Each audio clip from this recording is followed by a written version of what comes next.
ദേവരാഗം രചനാ സംഭാഷണം മൈഥിലി മിത്ര ഭാഗം 105. സാർ സാർ എന്തൊക്കെയായി പറയുന്നേ? പ്രൊഫസർ ഉണ്ണികൃഷ്ണനിൽ നിന്നും അറിഞ്ഞ കാര്യങ്ങൾ രാജശേഖരനെയും നന്ദിതയെയും കുറച്ചൊന്നും അല്ല ഞെട്ടിച്ചത്. കേട്ട കാര്യങ്ങൾ അത്രത്തോളം അവരെ തളർത്തി എന്ന് പറയുന്നതാവും കൂടുതൽ ശരി. അവർ കുറച്ചു നേരം ഒന്നും മിണ്ടാതെ സ്തബ്ധരായിട്ടിരുന്നു പോയി. അത്യാവശ്യമായിട്ട് സംസാരിക്കുവാനുണ്ടെന്നും പറഞ്ഞ് പ്രൊഫസർ നേരം പുലരുന്നതിന് മുൻപേ തന്നെ ഫ്ലാറ്റിലേക്ക് വന്നപ്പോൾ അതിങ്ങനൊരിത് കേൾക്കുവാനായിരുന്നുവെന്ന് അവർ തെല്ലും ഓർത്തിരുന്നില്ല എന്നതാണ് മറ്റൊരു സത്യം. ഞാൻ പറഞ്ഞത് സത്യമാണ് ശേഖർ. എൻ്റെ കൊച്ചുമോനെക്കുറിച്ച് കള്ളം പറയേണ്ടതിൻ്റെ ആവശ്യം എനിക്കെന്താണ്? അവനൊരു തെറ്റായിരുന്നു, വലിയ തെറ്റ്. കൊടിയ അപമാനഭാരത്തോടെയും സങ്കടത്തോടെയും അത് കൂട്ടിച്ചേർക്കുമ്പോൾ ഉണ്ണികൃഷ്ണൻ്റെ കണ്ണുകൾ നിറഞ്ഞിരുന്നു.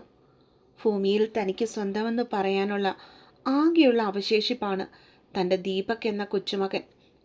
അവനാണ് ഇങ്ങനെയൊരു സൈക്കോകളെ പോലെ പെരുമാറുന്നത്. ഇത്രയ്ക്ക് അധപ്പതിച്ചു പോയിരുന്നുവോ തൻ്റെ കൊച്ചുമോൻ? അതോ അക്കാര്യം താൻ അറിയാൻ വൈകിപ്പോയതാണോ? അയാൾ സർവം തകർന്നവനെ പോലെ രാജശേഖരനും നന്ദിതയ്ക്ക് മുൻപിൽ തല ഉനിച്ചിരുന്നു പോയി. സാറിൻ്റെ തെറ്റിദ്ധാരണയായിരിക്കും ഇതൊക്കെ. ദീപക് അങ്ങനെയൊക്കെ ചെയ്യുമോ? എനിക്കെന്തോ ഇപ്പോഴും ഇതൊന്നും വിശ്വസിക്കാൻ പറ്റുന്നില്ല. ആകപ്പാടെ വല്ലാത്തൊരവസ്ഥയിലായിരുന്നു രാജശേഖർ അപ്പോൾ. അയാളുടെ അരികിലായിരുന്ന നന്ദിതയുടെ അവസ്ഥയും മറ്റൊന്നായിരുന്നില്ല. കഴിഞ്ഞ കുറച്ച് വർഷങ്ങളായി തങ്ങളുടെ കൂടെ കൂടിയവനാണ് ദീപക്. വാക്കിലും പ്രവൃത്തിയിലും നടപ്പിലും എല്ലാം തികച്ചും മാന്യമായിട്ട് പെരുമാറുന്നവൻ. അതുകൊണ്ട് മാത്രമാണ് ഡിപ്പാർട്ട്മെൻറ്റിൽ അത്രയും ജൂനിയർ ഡോക്ടേഴ്സ് ഉണ്ടായിട്ടും അതിനെ അതിര് കവിഞ്ഞ് വിശ്വസിച്ച് പോയത്. മറ്റാർക്കും ഇല്ലാത്ത പരിഗണനകൾ അവന് മാത്രമായിട്ട് കൊടുത്തത്.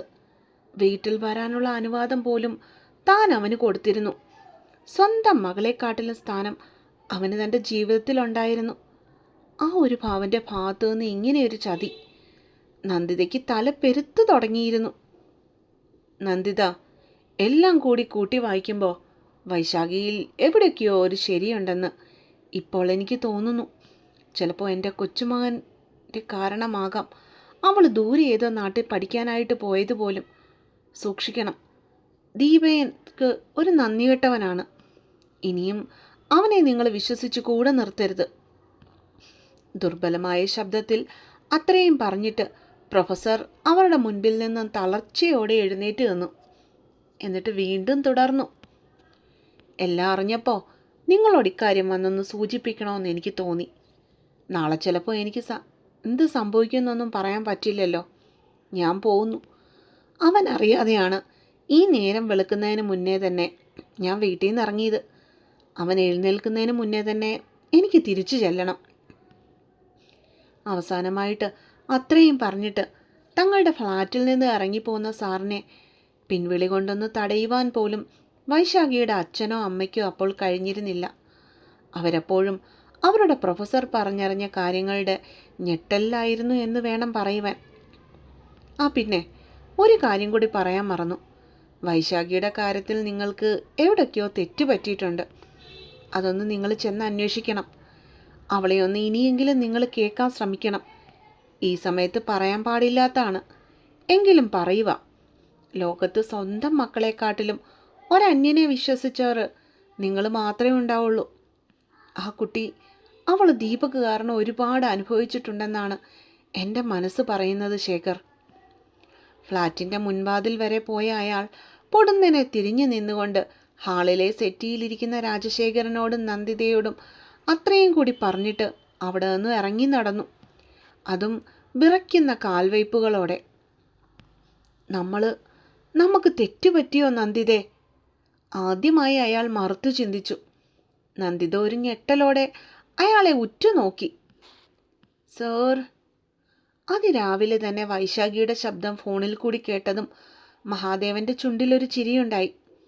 അവളെ മയക്കുവാൻ പോകുന്ന ഒരു ചിരി. എന്താണ് പൊണ്ടാട്ടി, എണീറ്റോ നീയ്? സ്വന്തം താടിയുടെ ഇടയിൽ കൂടി വലങ്കൈ വിരലുകൾ ഓടിച്ചുകൊണ്ട് തൻ്റെ രൂപം ഹോട്ടൽ മുറിയുടെ ചുവരിൽ പിടിപ്പിച്ചിരിക്കുന്ന കണ്ണാടിയിൽ കൂടി നോക്കി നന്നായിട്ടുണ്ട് എന്ന് ഉറപ്പാക്കിക്കൊണ്ടായിരുന്നു മഹാദേവൻ്റെ ആ ചോദ്യം. എണീറ്റു.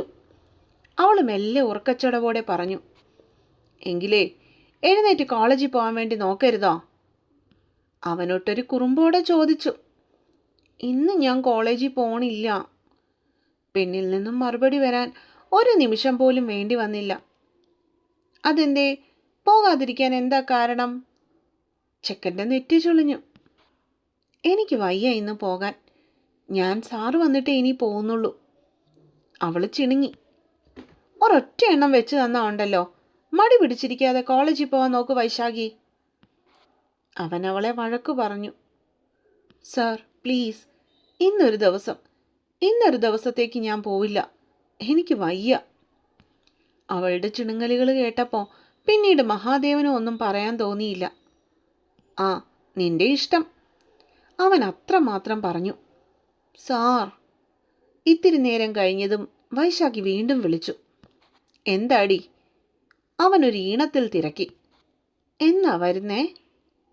മനസ്സിൽ അവനെ മാത്രം ചിന്തിച്ചുകൊണ്ടിരുന്നവൾക്ക് മറ്റെന്താണ് ചോദിക്കാനുള്ളത്? ഇന്നലെയെങ്കിൽ ഞാൻ എത്തിയതല്ലേടി ഉള്ളൂ. കൊടുക്കാനുള്ളതൊക്കെ കറക്റ്റായിട്ട് കൊടുത്തിട്ട് ഞാൻ വേഗം വന്നേക്കാം. അത് പറയുമ്പോൾ മാത്രം അവൻ്റെ കണ്ണുകളിൽ മറ്റൊരു ഭാവം നിറഞ്ഞിരുന്നു. ഇതുവരെ അവനിൽ കാണാത്ത മറ്റൊരു ഭാവം. എന്തു കൊടുത്തിട്ട്? ചെക്കൻ്റെ സംസാരത്തിലെ പതിവില്ലാത്ത രീതിയിലുള്ള കടുപ്പം വൈശുവിനെ ഒന്ന് ഇരുത്തി ചിന്തിപ്പിക്കാൻ പോകുന്നതായിരുന്നു. എടി പൊട്ടിക്കാളി, ഫയൽ കൊടുക്കാൻ വേണ്ടിയല്ലേ ഞാൻ ഇങ്ങോട്ട് വന്നേ. അതിൻ്റെ കാര്യമാണ് ഞാൻ പറഞ്ഞേ. അവൻ പെട്ടെന്ന് തന്നെ ശാന്തനായി. ഓ അങ്ങനെ. ഞാൻ വിചാരിച്ച് സാർ ആർക്കിട്ടെങ്കിലും പണി കൊടുക്കാൻ പോയതാവൂന്ന്. അല്ല തന്നെ ഞാനെന്തിനങ്ങനെ വിചാരിക്കണം? എൻ്റെ സാറിനൊരു ഉറുമ്പിനെ പോലും നോവിക്കാൻ അറിയില്ലല്ലോ. അവളിൽ നിന്നും ആശ്വാസത്തിൻ്റെ ഒരു നെടുവീർപ്പുയർന്നു. അതെല്ലേ? അവളുടെ സംസാരം കേട്ടപ്പോൾ മഹാദേവനും ഒന്ന് ചിരിച്ചുപോയി. പിന്നല്ലാതെ, ആരേലും വന്ന് ഒന്ന് തന്നാൽ ഒരു വഴക്കുണ്ടാവുമെന്ന് കരുതി തിരിച്ചൊന്ന് അടിക്കാൻ പോലും മെനക്കെടാത്തവനാ എൻ്റെ സാറ്. ആ സാറിന് വീടും വീട്ടുകാരും അല്ലാതെ മറ്റൊരു ലോകമില്ലെന്ന് എനിക്കറിയാമല്ലോ. പെണ്ണ് ഉള്ളു തുറന്നു. ഷോ, എല്ലാം പഠിച്ചു വെച്ചിരിക്കുക കള്ളി. മഹാദേവൻ ഊറിച്ചിരിച്ചു. ഞാൻ സത്യാ പറഞ്ഞേ. അവൻ കളിയാക്കുകയാണെന്ന് കരുതി വൈശാഖി ചുണ്ടു ചുളുക്കി. അത് നീ കള്ളവാ പറഞ്ഞതെന്ന് ഞാൻ പറഞ്ഞോ കൊച്ചേ? ബാലു വിളിക്കുന്നത് പോലെ അവനും വിളിച്ചു.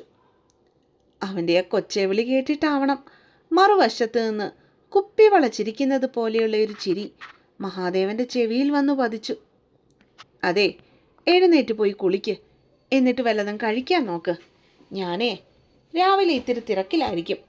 ബിസി കഴിയുമ്പോൾ ഞാൻ അങ്ങോട്ടേക്ക് വിളിച്ചോളാം കേട്ടോ. ആരോ ഡോറിൽ തട്ടുന്ന ശബ്ദം കേട്ടതും മഹാദേവൻ വൈശാഖിയോട് അത്രയും പറഞ്ഞിട്ട് കോള് കട്ട് ചെയ്തു. എന്നിട്ട് റൂമിൻ്റെ വാതിൽ തുറന്നു കൊടുത്തു. വരൂ അങ്കിൾ. അയാളെ പ്രതീക്ഷിച്ചിരുന്നവൻ ഒരു ചെറു ചിരിയോടെ അകത്തേക്ക് ക്ഷണിച്ചു. ദീപക്കേ, വൈശാഖിയുടെ കല്യാണം കഴിഞ്ഞു. അവളൊരു ജീവിതവും തുടങ്ങിക്കഴിഞ്ഞു. ഇനി അവളെ തന്നെ ആലോചിച്ചിരുന്ന് നിന്റെ ജീവിതം നശിപ്പിക്കുന്നത് ശരിയാണോ? ഒരു തുറന്ന സംസാരം കൊണ്ടൊന്നും കൊച്ചുമോൻ നന്നാവില്ല എന്ന് ഉറപ്പുണ്ടായിട്ടും ഉണ്ണികൃഷ്ണൻ അങ്ങനെയാണ് അവനോട് സംസാരിച്ചു തുടങ്ങിയത്. കാരണം അവനെന്ന ഒരാൾക്ക് വേണ്ടി ജീവിതം ഒഴിഞ്ഞു വെച്ചവനായിരുന്നു അയാൾ. മകനും മരുമകളും ഒരു വാഹനാപകടത്തിൽ മരിച്ചുപോയപ്പോൾ തൻ്റെ മുന്നോട്ടുള്ള ജീവിതത്തിനു വേണ്ടി ഈശ്വരൻ അറിഞ്ഞു നൽകിയതാണ് തൻ്റെ കൊച്ചുമകനെ. 2 വർഷങ്ങൾക്ക് മുൻപ് ഭാര്യ മരണപ്പെട്ടു പോയപ്പോഴും പിടിച്ചു നിന്നത് ഇവനൊരാൾ തനിക്കുണ്ടല്ലോ എന്ന് ഓർത്തു മാത്രമാണ്.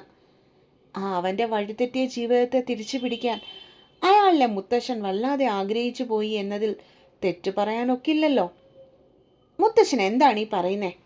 വൈശാഖിയെ മറക്കാനോ? എന്നെക്കൊണ്ട് ഒരിക്കലും പറ്റില്ലത്. ദീപക്ക് മുഖത്ത് സങ്കടം വരുത്തി അഭിനയം തുടങ്ങി. ഉണ്ണികൃഷ്ണൻ അത് മനസ്സിലായിട്ടും അയാളത് പുറത്തേക്ക് കാട്ടിയില്ല. എന്ന് പറഞ്ഞ എങ്ങനെയാ മോനെ? എനിക്ക് നീയല്ലാതെ വേറെ ആരാ ഉള്ളേ? നീ ഇങ്ങനെ ആ കുട്ടിയെ ഓർത്ത് ജീവിതം നശിപ്പിക്കുന്നത് കാണുമ്പോൾ എനിക്ക് സഹിക്കാൻ പറ്റുന്നില്ല. അയാൾ വളരെ തന്ത്രപരമായി സംസാരിക്കുവാൻ തുടങ്ങി. ഞാൻ എൻ്റെ ജീവിതം നശിപ്പിക്കുകയാണെന്ന് മുത്തശ്ശനോട് ആരാ പറഞ്ഞേ? വൈശാഖി വരും, ഇന്നല്ലെങ്കിൽ നാളെ, അതെനിക്ക് ഉറപ്പാ. അവൻ മുഖം മുറുക്കിക്കൊണ്ട് കട്ടായം പറഞ്ഞു, വാശി പിടിക്കുന്ന കുട്ടികളെ പോലെ. വൈശാഖി വരില്ല ദീപയ്ക്ക്. അവൾ അവൾക്കിഷ്ടപ്പെട്ട പുരുഷനോടൊപ്പമാണിപ്പോൾ ജീവിക്കുന്നത്. അവളെ കാത്തിരിക്കേണ്ട കാര്യം നിനക്കില്ല. പൊടുന്നനെ കൊച്ചുമകൻ്റെ മുഖത്തുണ്ടായ ഭാവമാറ്റങ്ങളിലേക്ക് ഒട്ടൊരു പതറിച്ചയോടുകൂടിയാണ് ഉണ്ണികൃഷ്ണൻ ഉറ്റുനോക്കിയത്. ആര് പറഞ്ഞു അവൾ വരത്തില്ലെന്ന്? അവൾ വരും ഇങ്ങോട്ടേക്ക്. അതിപ്പോൾ ആരെ ഇല്ലാതാക്കിയിട്ടാണല്ലോ ശരി, അല്ലെങ്കിൽ ഞാൻ അവളെ വരുത്തും. എന്നിട്ടവളെ ഞാൻ എൻ്റെ ഭാര്യയായിട്ട് ഈ വീട്ടിൽ വാഴിക്കും. പൊടുന്നനെ ഒരു നിമിഷം കൊണ്ടാണ് ദീപകിൻ്റെ മുഖം മുറുകിയത്. ഒരു ഭ്രാന്തനെ പോലെ അവൻ പ്രൊഫസറിൻ്റെ നേർക്ക് ദേഷ്യത്തോടെ വിരൽ ചൂണ്ടി. അയാളിലെ മുത്തശ്ശൻ്റെ തകർച്ച അവിടെ പൂർണ്ണമാകുകയായിരുന്നു. ദീപക്കേ, അയാൾ ദുർബലനായി. അതെ, ദീപക്ക് തന്നെയാ. എനിക്കവളെ വേണം. അതിലിപ്പോൾ ഒരു മാറ്റവും ഉണ്ടാവാൻ പോണില്ല. ഇന്നലെ രാത്രി നിങ്ങൾ എൻ്റെ മുറിയുടെ മുൻപിൽ വന്ന് നിന്നത് ഞാൻ കണ്ടതാ. ഞാൻ പറഞ്ഞത് മുഴുവൻ നിങ്ങൾ കേട്ടെന്നുള്ളത് എനിക്കറിയുകയും ചെയ്യാം. ഞാൻ വെറും പൊട്ടനാണെന്ന് കരുതിയോ നിങ്ങൾ? ഇനി ഈ ദീപക്കിനൊന്നും നോക്കാനില്ല. എൻ്റെ ലക്ഷ്യത്തിലേക്ക് എത്താൻ മുന്നിൽ തടസ്സമായിട്ട് നിൽക്കുന്നത് നിങ്ങളാണെങ്കിൽ പോലും ഞാൻ ഇല്ലാതാക്കിയിരിക്കും. ഉണ്ണികൃഷ്ണൻ ഇരിക്കുന്ന സെറ്റിയിലേക്ക് വലത്തെ കാലുകുത്തി അവൻ നിന്നു, വെറി പിടിച്ചവനെ പോലെ. അപ്പോൾ കാത്തിരിക്കൂ കേട്ടോ. അപ്പോൾ എങ്ങനെയാ പിള്ളേരെ, ക്ലൈമാക്സ് ആയിട്ടോ? റേറ്റിംഗ് ഒന്നും ഇടാൻ മറക്കല്ലേ കേട്ടോ. അപ്പോൾ അടുത്ത പാട്ടുമായിട്ട് നാളെ വരാവേ.